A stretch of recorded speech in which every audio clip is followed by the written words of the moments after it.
Chapter 6 of Foundation Stones to Happiness and Success. Good Results.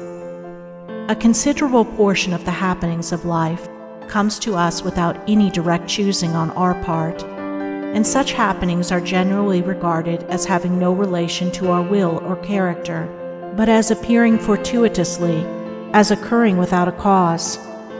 Thus one is spoken of as being lucky and another unlucky, the inference being that each has received something which he never earned, never caused. Deeper thought and a clearer insight into life convinces us, however, that nothing appears without a cause, that cause and effect are always related in perfect adjustment and harmony. That being so, every happening directly affecting us is intimately related to our own will and character, is indeed an effect justly related to a cause having its seat in our consciousness.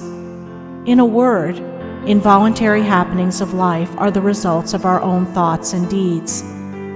This, I admit, is not apparent on the surface, but what fundamental law, even in the physical universe, is so apparent? If thought, investigation, and experiment are necessary to the discovery of the principles which relate one material atom to another, even so are they imperative to the perception and understanding of the mode of action which relate one mental condition to another. And such modes, such laws, are known by the right doer, by him who has acquired an understanding mind by the practice of true actions. We reap as we sow. Those things which come to us, though not by our own choosing, are by our own causing. The drunkard did not choose the delirium tremens or insanity which overtook him, but he caused it by his own deeds.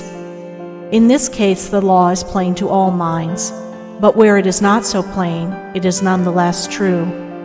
Within ourselves is the deep-seated cause of all our sufferings, the spring of all our joys. Alter the inner world of thoughts, and the other world of events will cease to bring you sorrow. Make the heart pure, and to you all things will be pure, all occurrences happy and in true order. Within yourselves deliverance must be sought. Each man his prison makes.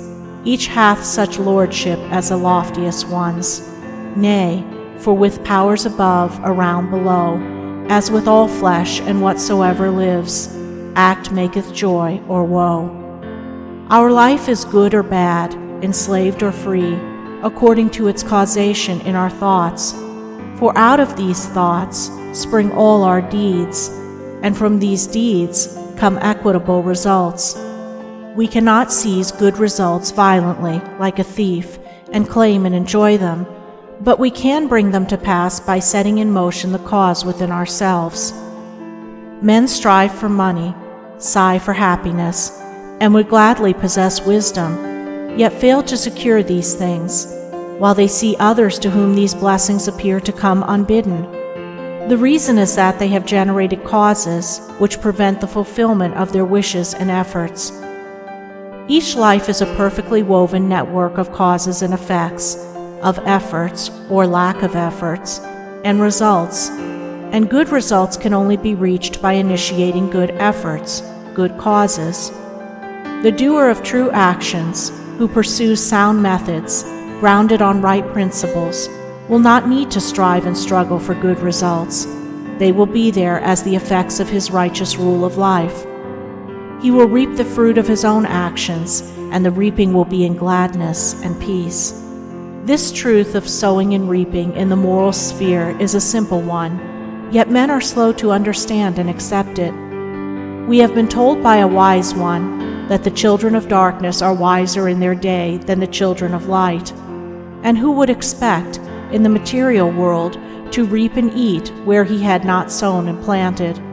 Or who would expect to reap wheat in the field where he had sown tares, and would fall to weeping and complaining if he did not? Yet this is just what men do in the spiritual field of mind and deed. They do evil and expect to get from it good, and when the bitter harvesting comes in all its ripened fullness, they fall into despair and bemoan the hardness and injustice of their lot, usually attributing it to the evil deeds of others. refusing even to admit the possibility of its cause being hidden in themselves, in their own thoughts and deeds. The children of light, those who are searching for the fundamental principles of right living, with a view to making themselves into wise and happy beings, must train themselves to observe this law of cause and effect in thought, word, and deed, as implicitly and obediently as the gardener obeys the law of sowing and reaping. He does not even question the law. He recognizes and obeys it. When the wisdom which he instinctively practices in his garden is practiced by men in the garden of their minds, when the law of the sowing of deeds is so fully recognized that it can no longer be doubted or questioned, then it will be just as faithfully followed by the sowing of those actions which will bring about a reaping of happiness and well-being for all. As the children of matter obey the laws of matter, so let the children of spirit obey the laws of spirit, for the law of matter and the law of spirit are one, but they are two aspects of one thing, the outworking of one principle in opposite directions. If we observe right principles or causes, wrong effects cannot possibly accrue. If we pursue sound methods, no shoddy thread can find its way into our web of life, no rotten brick enter into the building of our character to render it insecure. And if we do true actions, what but good results can come to pass? For to say that good causes can produce bad effects is to say that nettles can be reaped from a sowing of corn.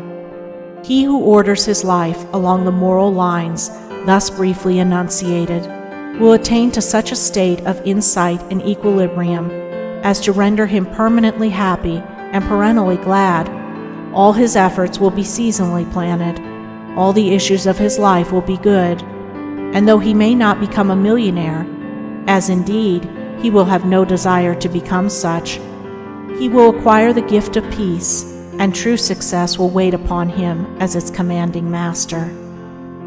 End of chapter 6.